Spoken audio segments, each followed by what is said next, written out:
Existia numa aldeia um oleiro com uma habilidade muito incrível, muito conhecido pelos seus vasos, pela sua obra, mas também muito conhecido pela sua sabedoria. E não era tão incomum que jovens fossem até a sua olaria, até o seu ateliê, para aprender sobre como fazer vasos e também estar perto daquele homem para poder aprender algo. Só que tinha um boato. Existia a ideia de que ele tinha dentro do seu ateliê um vaso que quem o tocasse conseguiria a verdadeira sabedoria. E de posse desse conhecimento, um jovem começou a frequentar aquele ateliê.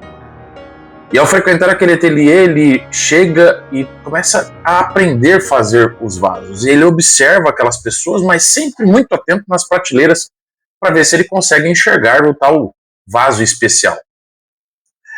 E ele olha para o lado e ele começa a perceber jovens muito habilidosos que com poucos movimentos e manipulações conseguem levantar vasos maravilhosos. Outros já depois do vaso pronto, com o seu pincelzinho, fazendo pinturas extraordinárias. E ele, depois de alguns dias, tendo a sua dificuldade, ele vai àquele oleiro e pergunta: assim, eu percebo que existem pessoas que têm uma habilidade, uma desenvoltura, uma capacidade, uma destreza ao realizar as coisas. Essas pessoas tocaram o vaso da sabedoria, o vaso da verdade? E onde está esse vaso? O oleiro olha para ele e sorri. E ele diz o seguinte: o vaso da sabedoria, que todos dizem, ele é a prática do dia a dia. Ele é você saber lidar com a situação quando você está trabalhando com o barro e ele desmonta. E aí você precisa recomeçar. Ou, quando você já está quase finalizando o seu trabalho, você dá um esborrão na sua pintura, e aí você precisa, com criatividade, desenvolver um outro desenho para não perder tudo aquilo que você fez. Ela vem com a prática, não é mágica. Com base nessa ilustração, eu quero conduzir você a ler a palavra do Senhor num texto que nós estaremos estudando hoje, dia 27 de janeiro, no Expondo as Escrituras, na rua Vasco da Gama 469. Falaremos acerca desse assunto de poder. Mas eu quero enfatizar essa frase de Paulo que diz o seguinte, capítulo 4, verso de número 20, da primeira carta aos Coríntios. Porque o reino de Deus consiste não em palavras, mas em poder. Por que Paulo escreve isso? Paulo escreve porque, na ocasião, muitas pessoas que faziam uso da filosofia, da retórica, de todo o status dos gregos, estavam dentro da igreja persuadindo o povo simplesmente pela sua sabedoria humana.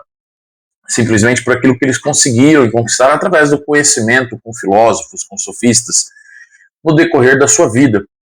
E Paulo, ao saber da família de Chloe, os problemas que a igreja vem enfrentando e vem passando, ele escreve a carta para tratar de alguns problemas, dentre divisões, promiscuidade, dentre várias outras coisas. E alguns desses homens soberbos se valiam única e exclusivamente das suas palavras, daquilo que tinha e era fruto da mente.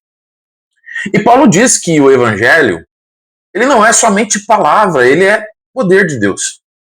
E por que o evangelho, ele é poder de Deus? É sobre isso que eu quero falar. Porque o poder, esse poder, ele não é o poder que vai falar em língua estranha, ele não é o poder que vai colocar a mão sobre o enfermo e vai curar, não. Ele é o poder que transforma.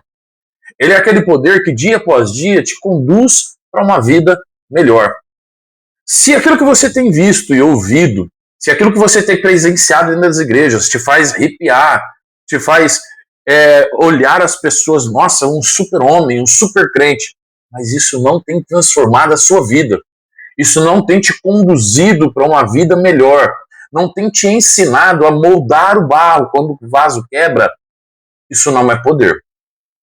Poder é processo. A nossa conversão é um processo, a nossa santificação é um processo, e isso faz com que o nome do Senhor seja glorificado. Não é estrivado sobre um conhecimento humano, mas nesse poder, nesse processo contínuo da ação do poder de Deus, dia após dia, transformando a minha e a sua vida. E no final das contas, o vaso fica bonito, o vaso fica adornado, mas mesmo assim, ele só terá valor quando algo de qualidade for colocado dentro dele. Senão ele será apenas mais uma peça de prateleira. Quer ser usado? Quer saber o que é verdadeiramente o poder de Deus? Entregue a sua vida todos os dias, confiando nesse processo. E aí você vai aprender.